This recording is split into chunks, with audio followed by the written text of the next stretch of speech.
Bonjour André. Bonjour. Lolita. Bonjour. On est en plein cœur de la boîte à magie, en plein cœur du Crazy Horse. Merci d'accueillir tous ensemble ici. Joie d'être là avec vous deux. Merci d'être là. Merci. Alors pourquoi l'histoire de ce lieu est aussi captivante? Je pense que le Crazy a toujours fasciné les gens. Au début, peut-être par son côté un peu nouveau, un peu irrévérent, un peu voilà. Il proposait des choses qu'on ne proposait pas trop ailleurs.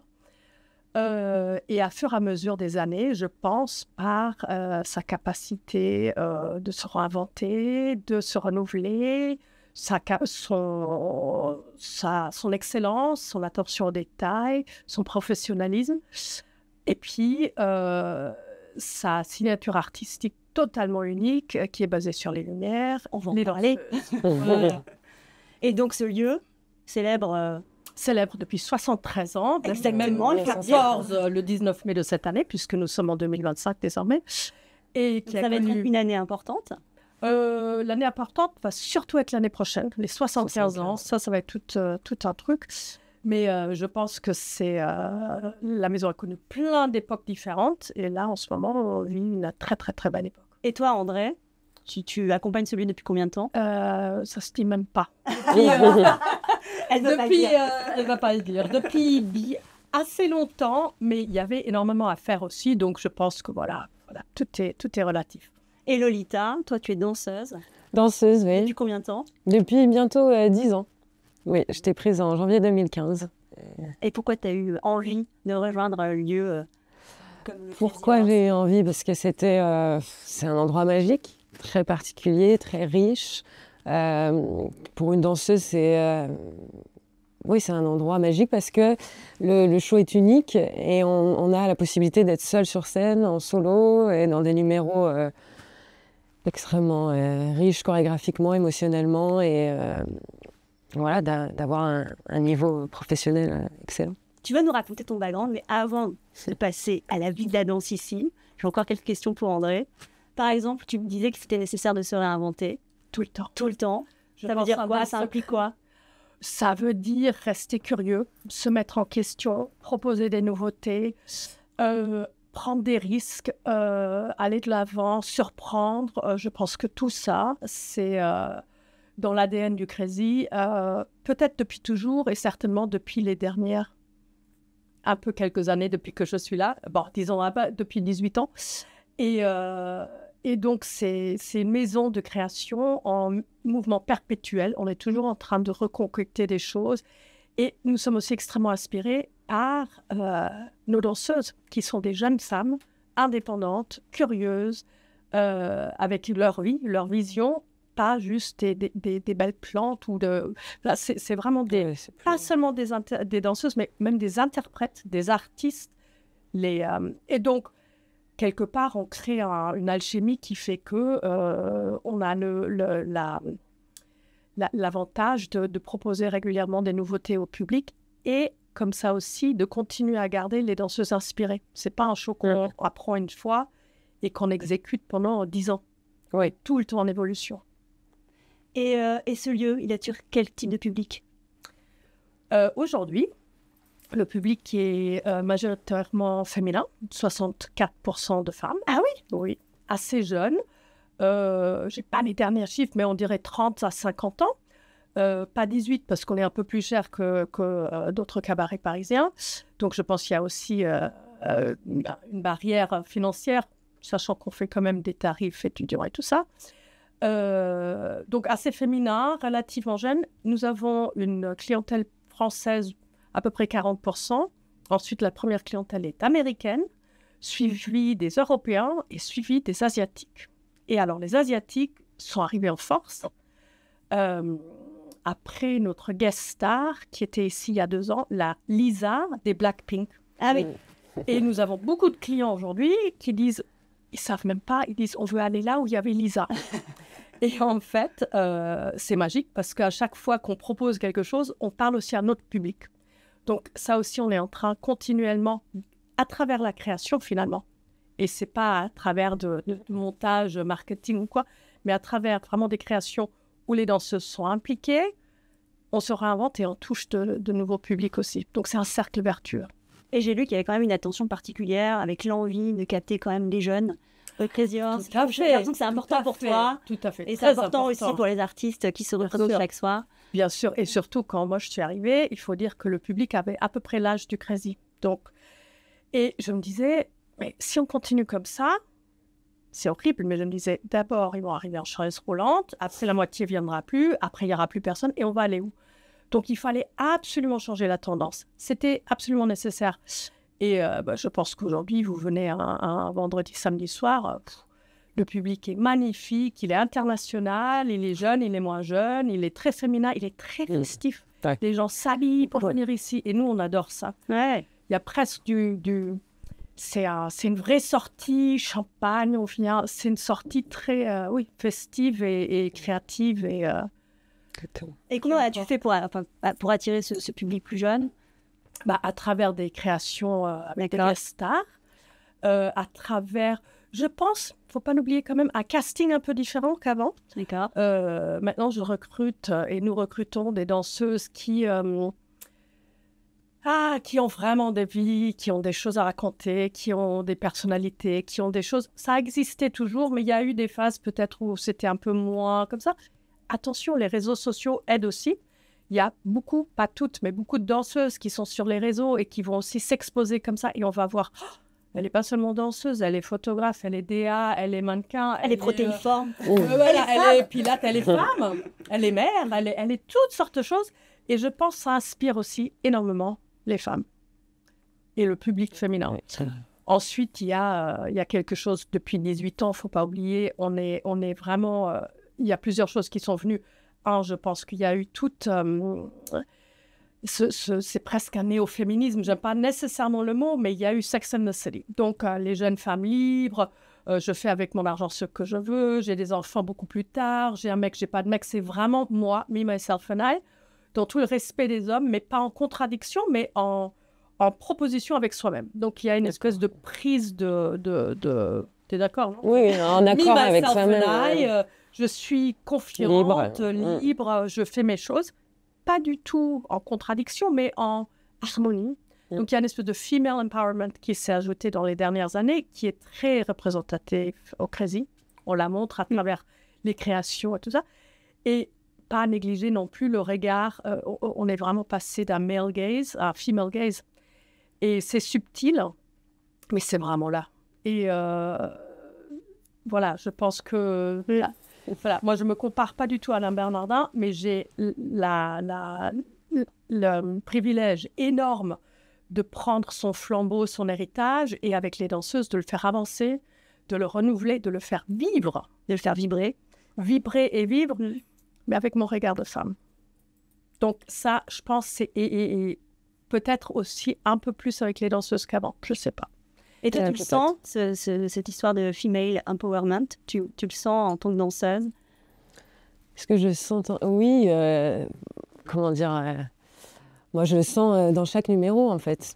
Ils sont créés dans ce but-là. Ce prisme-là. Oui, voilà. Donc, ouais. Et on fait de notre mieux tous les soirs pour le faire vivre encore plus fort. Mais... Donc, toi, il y a 10 ans, tu intègres ce lieu. Oui. Donc, on a parlé de pourquoi l'envie d'intégrer le Crazy. Et quand tu découvres finalement de l'intérieur ce qui s'y passe, ça résonne avec le rêve que tu avais projeté. Et encore mieux. Honnêtement, encore mieux. Déjà, quand j'ai passé l'audition, j'étais tétanisée à l'idée de me dire je vais être nue sur la scène du Crazy. Mais il y a cette histoire aussi du rapport avec la nudité. Oui, mais alors, quand le rideau s'ouvre, ça a été une autre dimension. J'ai tout oublié. Je me sens en sécurité, belle, protégée, vraiment dans un espace qui sait... faire sortir une beauté féminine, une subtilité vraiment très très particulière. Embellie par les lumières, habillée par les lumières. Habillée, on sait qu'on est bien prise en main, nos équipes artistiques, directrices de direction sont au top et on fait confiance à toute cette ambiance et ça marche. Alors comment ça se passe les auditions au Crazy Horse? Je veux les deux points de vue. Les deux points de vue, vas-y. Alors, les auditions, donc déjà, on envoie notre CV et quelques photos à la direction. Et si on est sélectionné, on est convié à passer l'audition où on est mesuré, parce qu'il y a quand même un critère de taille, donc entre 1m68 et 1m73. Ça évolue ou pas? Ben non, parce que la scène n'a pas évolué. Ouais. Il y a Il y a plein de une choses sous qui plafond. ont évolué, Ouais. mais on a une scène qui fait 2 mètres. Alors, vous mettez les talons et le chapeau du premier numéro, Ouais. et vous êtes encadré, littéralement. Donc, non. On peut pas, on pourrait aller tout plus petit, mais il y aurait des gros noirs en haut, donc non. Oui, donc effectivement, la taille est dimensionnée par la taille. Tout à fait, tout à fait. Ok. Voilà, et ensuite, une fois qu'on est convié à l'audition et notre taille est bonne, on peut passer sur la scène avec pendant 1 minute 30 environ. Un numéro que tu as répété? Alors, moi, j'étais complètement improvisée puisque j'ai postulé la veille de la date d'audition. Donc, voilà, c'est libre en fait. Donc, on est topless et en talons et on laisse juste notre personnalité ressortir parce que c'est ce qu'on recherche ici. Et après, on apprend à devenir une Crazy Girl par la suite. Toi, ton background de danseuse, c'était quoi avant d'intégrer le Crazy Horse? Moi, j'ai fait un conservatoire régional en danse classique. Après, j'ai fait une école privée classique aussi. Et après, j'ai intégré pendant 2 ans la formation du centre James Carles à Toulouse, où il y a jazz contemporain, classique. C'est une formation toute la journée. Et je crois, si j'ai bien compris, qu'il y avait aussi un background familial. Un monde de danse qui t'entourait. C'est vrai, ça va jusque depuis mon arrière-grand-mère. Honnêtement, elle était danseuse dans le corps de ballet de l'Opéra de Dijon D'accord. pendant la guerre, donc ça s'est arrêté à la guerre. Et après, ma maman aussi, elle était professeure de danse, master, et voilà. Donc cette histoire de danse se prolonge aussi à travers toi. C'est vrai. Et donc justement, comment ta maman, comment ta grand-mère ont perçu ton envie de rejoindre l'équipe du Crazy Horse? Alors, ma maman, c'est elle qui m'a encouragée à venir ici, parce que je pense qu'elle sentait que j'avais quelque chose qui pouvait intéresser le Crazy. Donc, elle m'a poussée à venir ici.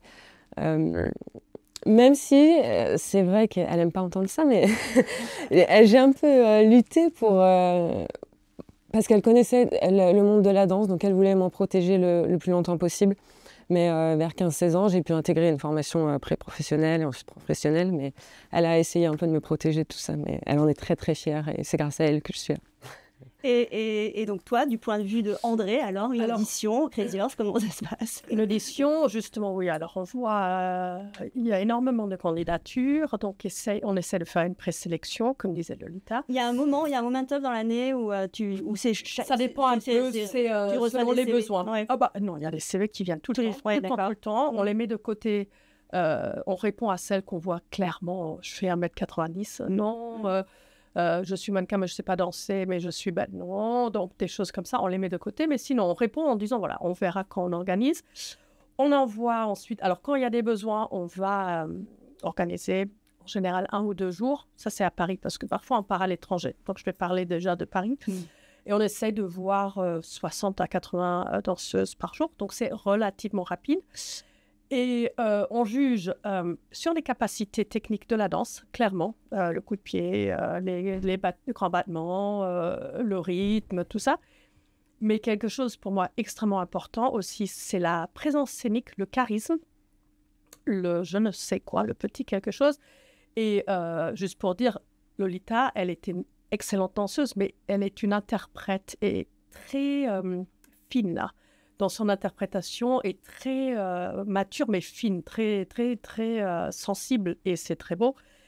Et c'est ça qu'on cherche au Crazy, en plus de la danse. Alors, le Crazy est né au moment post-guerre, inspiré tout au début aussi du mouvement burlesque aux États-Unis. Ouais. Plus tard, il s'est inspiré... Au début, c'était un théâtre de variété, théâtre-café, bref, c'était tout un mouvement où au début, on cherchait les gens qui revenaient de la guerre, qui avaient des choses à dire. Et le Crazy, petit à petit, est allé c'est plus accroché sur le mouvement burlesque.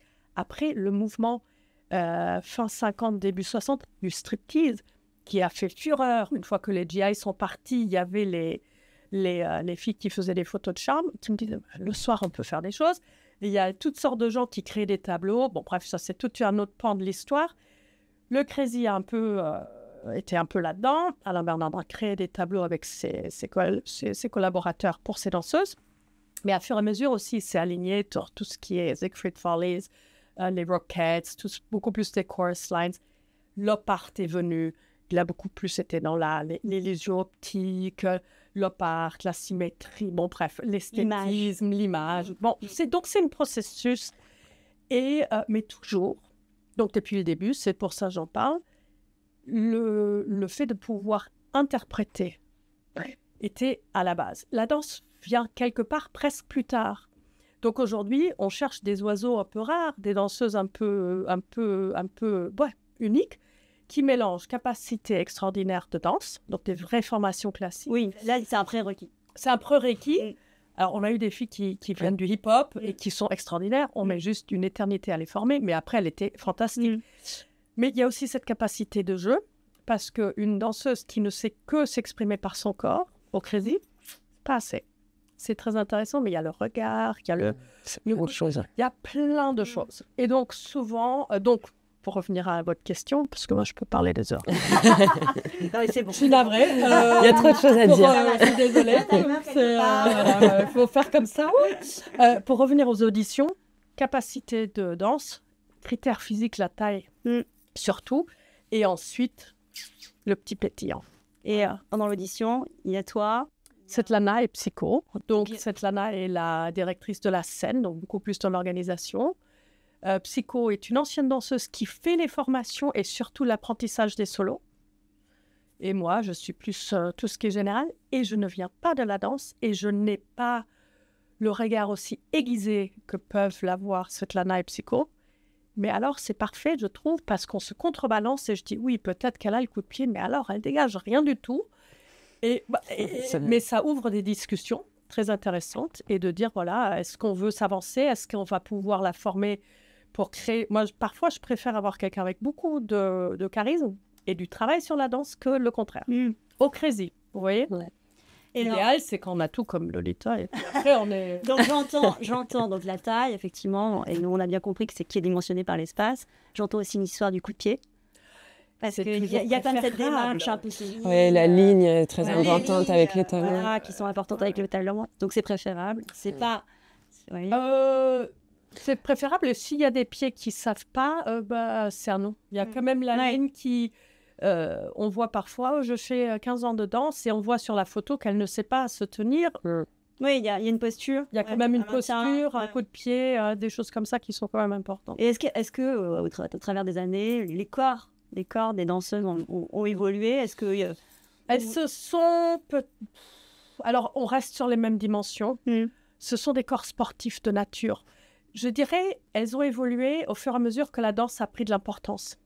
C'est-à-dire, dans les années burlesques ou plus d'effeuillage, tout au début, c'était beaucoup moins important. Et aujourd'hui, on va retrouver cette diversité dans nos guest stars. On a invité une Victoria Modesta qui est amputée d'une jambe, donc une showgirl bionique.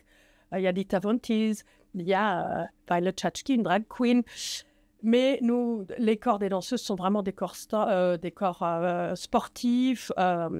Et très particulier aussi, avec une cambrure qui est nécessaire à l'esthétique du Crazy. Pas de cambrure, pas de Crazy. Très bien, c'est noté. Et donc, il y a une routine, tu parlais des corps athlétiques, il y a forcément une routine qu'on s'impose au quotidien pour pouvoir assurer le show, parce qu'il y a aussi un rythme qui doit être suivi. Donc, c'est quoi la routine Notre routine, en fait, on s'échauffe déjà avant chaque spectacle, ça c'est très important. Après, on peut faire des cours de yoga, de pilates. Il y a des choses qui sont recommandées. Oui, recommandées. Juste de se muscler, je pense, un renforcement musculaire. Et après, dans la routine, on a aussi nos répétitions qui, en plus, nous servent d'enfant. Voilà, ouais. Il y a beaucoup de souplesse, quand même, qui est exigée. Dans les battements aux jambes, quand même, il faut pouvoir assurer ces battements. Oui, la souplesse, c'est très important aussi. C'est très, très important. Et alors, pardon, je t'ai coupé. Non, qu'est-ce que vous allez dire? J'allais dire qu'aussi, on a un ostéopathe aussi qui permet de nous garder en forme. D'accord, oui, c'est bien. Vraiment, il faut partie des sujets aussi. Et donc, il y a 12 danseuses permanentes, si j'ai bien compris, et beaucoup plus dans la compagnie. Oui. Il y a 12 quarantaine, sur scène, tous les soirs sur scène. Et dans la troupe 20 en CDI et à peu près 20 en CDD, grosso modo, qui permet un roulement. Il y a des absences, il y a des blessures, il y a des sabbatiques, il y a des danseuses qui veulent partir quelques mois, il y a des tournées, il y a des galas. Donc, c'est quand même une grosse machine, 40... ouais. C'est une grosse compagnie. C'est-à-dire, c'est une petite compagnie dans beaucoup de sens, mais il y a une planification, un travail au niveau de la production, de garder toutes les plannings, parce qu'il y a non seulement la troupe du soir, mais il faut qu'il y ait une personne, une danseuse qui puisse faire que chaque solo a sa danseuse, mais pas tous les danseuses font tous les solos. Donc, c'est un petit casse-tête un peu crazy. Mais toi, par exemple, une semaine type, tu danses combien de fois? Alors, on danse maximum 5 soirs par semaine. 5 soirs par semaine. Donc, ça fait 10 spectacles ou 11 spectacles, parce qu'on en a 3 le samedi. D'accord. Donc, ouais. Et tu pars en tournée? Je suis partie en tournée, oui. J'ai commencé en tournée, moi. Ah, t'as commencé en tournée. Parce qu'il y a aussi ça. Il y a le Crazy ici, dans ce lieu magique, à proximité des Champs-Élysées, et puis il y a les tournées. Il y a des tournées sporadiques qui ont été complètement arrêtées pendant le Covid, et c'était évidemment, tout s'est arrêté, même après c'était compliqué dans les premières années.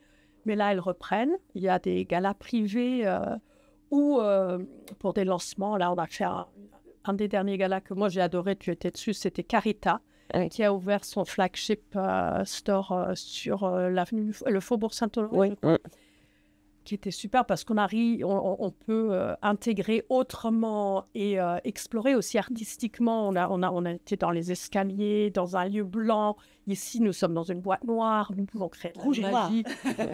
La scène est noire et le noir nous permet de créer de la magie. Mais là, c'était une boîte blanche et c'était carrément une boîte, quoi. Mais c'est des challenges extraordinaires et le résultat était superbe. Donc, je ne sais pas pour toi, moi j'adore tout ce qui est gala à l'extérieur parce que... Ah oui, ça rajoute une autre dimension. Ça se réinventer. Parfaite transition pour parler de création. Parce que toi, tu es Lolita. Comment on devient Lolita? T'arrives au bout de quelques jours, ça y est, tu as un attribut qui t'est donné, tu t'appelleras Lolita. Alors, c'est un peu ça, mais au bout d'1 mois et demi, 3 mois de formation, André, Svet et Psycho vont... nous observer notre personnalité, notre manière d'être, et elles vont nous trouver notre nom. Donc moi, je suis Lolita Kiss Curl, oui. Donc Lolita, qui est un peu un côté femme-enfant, et Kiss Curl, c'est un côté accroche-cœur, et aussi à peu près avec les boucles, etc.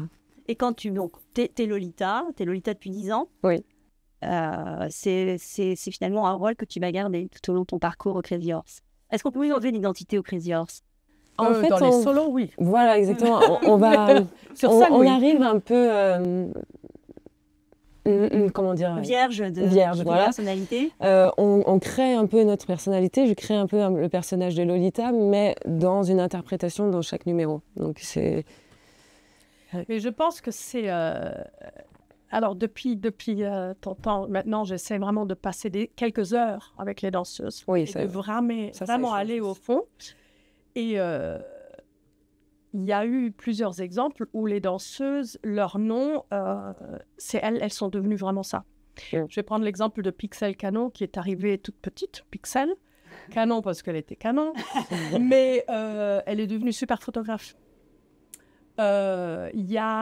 Donc, tu veux dire que ça induit une personnalité après? Oui, et je pense ça que peut, ah oui, ça nous change dans la vie. Je pense que moi j'ai pris ça extrêmement au sérieux. Parce que j'avais nommé une danseuse, son nom de scène était Supernova, et on m'a dit, et elle était claire, elle était brillante, c'était une vraie étoile, mais une Supernova, on m'a dit, t'es sûre? Parce qu'une Supernova, c'est très clair, mais ça explose et c'est fini. Et c'est arrivé. C'est une fille elle a eu des problèmes qui sont venus là, qui n'étaient pas du tout liés au Crazy, mais son parcours était spectaculaire, mais beaucoup trop court. Et elle est repartie aux États-Unis et c'est très triste. Donc je me suis dit, et pour elle, c'était une implosion qui n'était pas liée à nous, mais voilà, tout son entourage, etc. Il faut faire attention. Il faut faire très attention. Alors moi, je ne suis pas à l'origine de ton nom, mais je sais qu'aujourd'hui, je prends ça extrêmement au sérieux parce que j'ai vu sur plusieurs danseuses.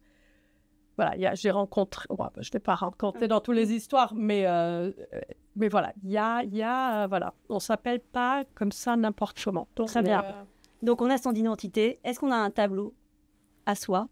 Tu as un tableau de prédisposition que tu fais pour Lolita dans le spectacle? Non. À l'époque, il créait les solos un peu plus à partir de l'artiste. D'accord. Maintenant, on apprend. Donc, une soirée, Une soirée, c'est 12 danseuses sur scène. Et c'est combien de tableaux?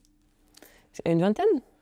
Le show est vingtaine, mais alors la danseuse ne va pas faire 20. Oui, bien sûr. Oui. On comprend qu'effectivement, il y a des duos, il y a des solos. Voilà. Et la beauté dans l'histoire, c'est que quand il y a 2 shows ou 3, c'est la même troupe, mais ils ne vont pas faire le même spectacle. Donc, si Lolita va faire solo ABC les shows, dans le deuxième show, peut-être qu'elle fera aucun solo ou un autre solo.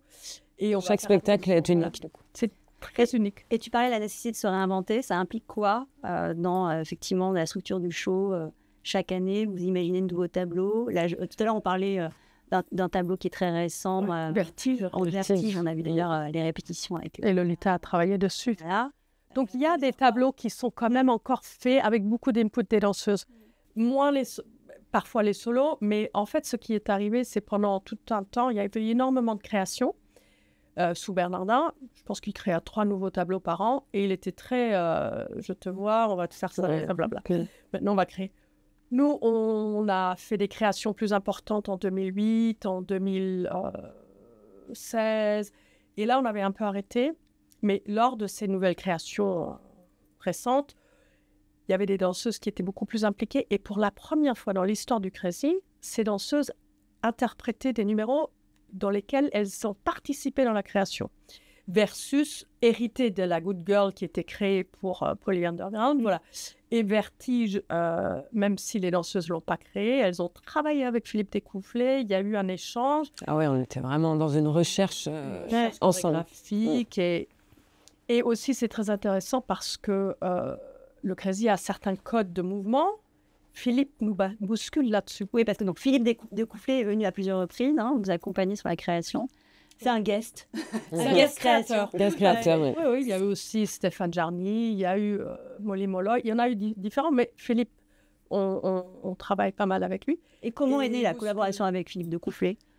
J'ai fait appel à lui en 2008 pour refaire un spectacle, donc de créer plusieurs numéros, vraiment de renouveler le répertoire. C'était difficile.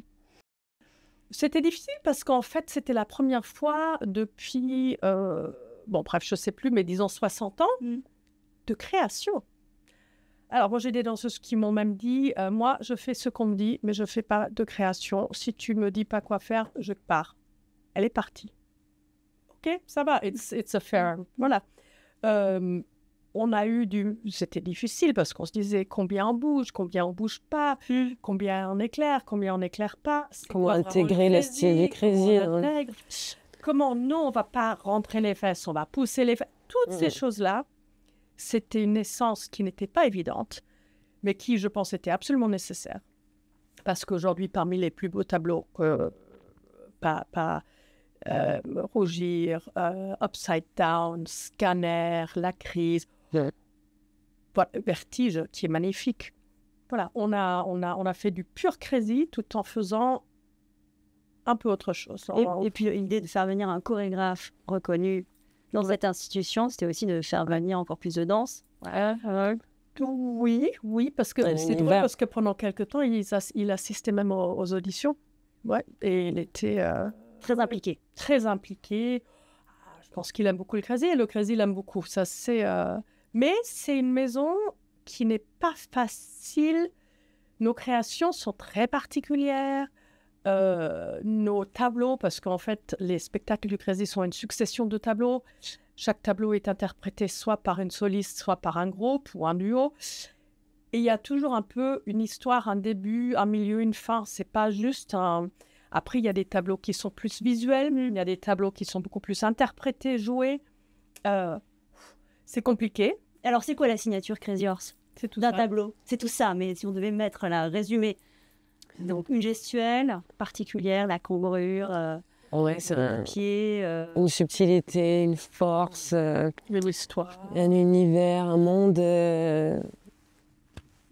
On crée des mondes, en fait. On crée des mondes. Et chaque petit héros est un monde. Et la lumière. Ça fait partie de tout ça.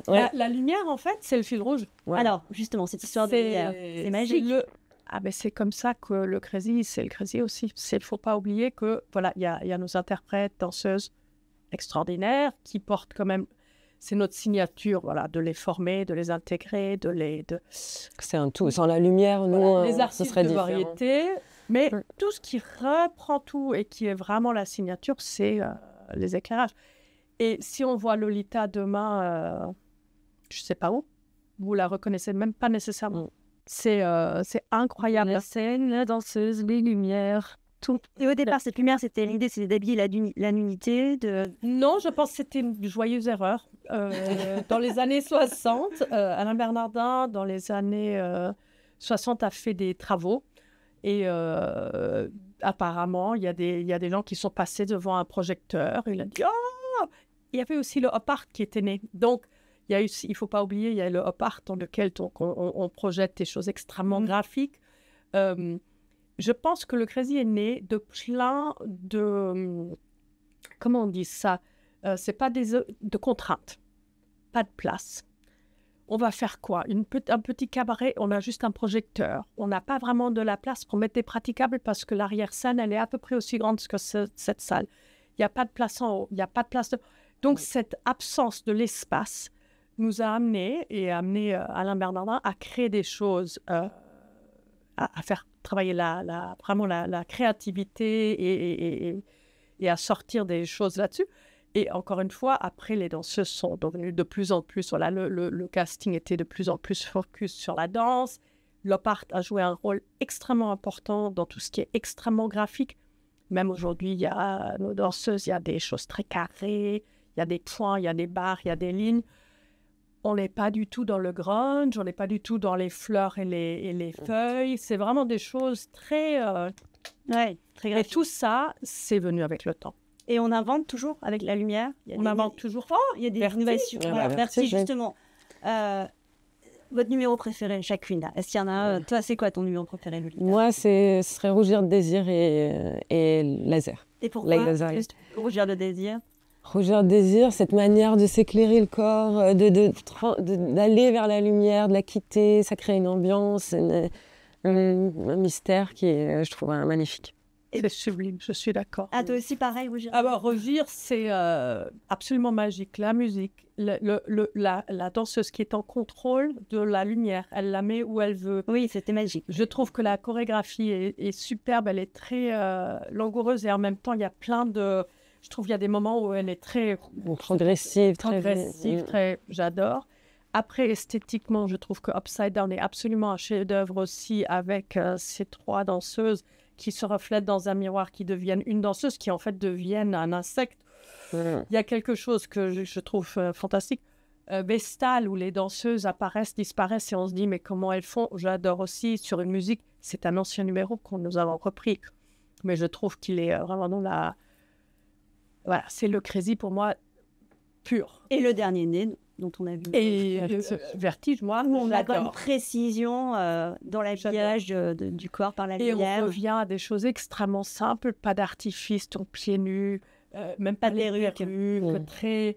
il y avait des numéros similaires dans le passé, et voilà, c'est un adagio, il est lent, on marche, des démarches avec la cambrure, et en même temps, il y a des petites choses qui sont tout à fait nouvelles, les petites mains, les petits coups de pied, de passer, il y a des choses très différentes dans la danse. Ouais. Alors, c'est quoi les rêves pour la suite? Toi, tes rêves en tant que danseuse de Crazy Horse, t'aimerais explorer quoi? C'est le moment de le dire à André. Elle est au courant déjà. On peut avoir la confidence. Ah bah oui. Moi, j'aimerais beaucoup participer aux répétitions et transmettre tout ce que j'ai appris aux nouvelles danseuses ou même aux plus expérimentées. Essayer de chercher ensemble la subtilité du Crazy et toute cette féminité.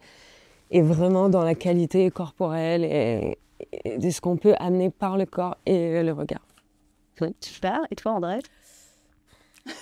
Plein de rêves, une liste de rêves. Plein de rêves, plein. Mais plein. C'est pas des nouveaux tableaux. J'aime toujours essayer de trouver et de surprendre en arrivant par des angles complètement différents.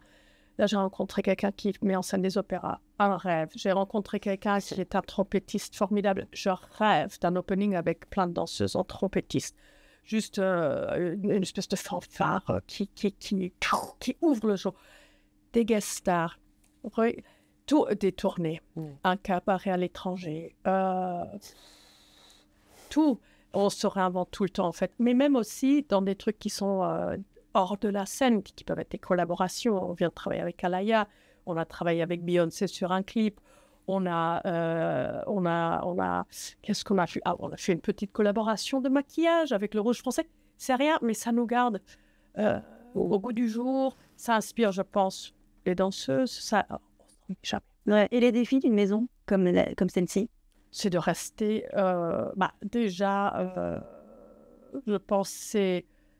je pense que le défi, c'est de rester actif avant tout. De toujours rêver. De toujours rêver. Et après, à la limite, le défi peut être de suivre ça et d'avoir les process et les équipes qui n'arrivent pas à suivre derrière et voilà, que ce soit bien cadré, etc.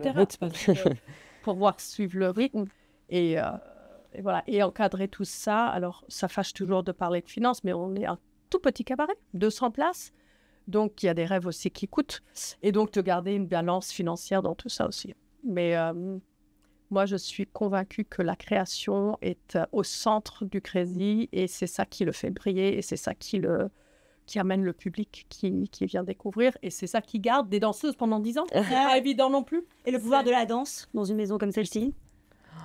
La danse, comme on disait, c'est de créer des mondes, c'est une richesse, c'est de faire vivre le public, d'essayer de leur transmettre quelque chose, de leur donner 1h30 d'impalpable et en même temps de réel et d'irréel, je sais pas.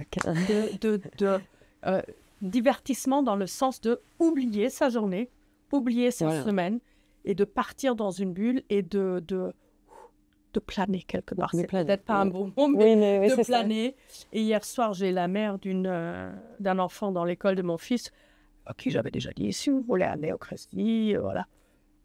Pas sûr. J'ai reçu un texto comme ça en disant, voilà, c'était poétique, qu'elle avait rêvé, qu'elle ne croyait pas que ça pouvait être aussi fantastique, etc.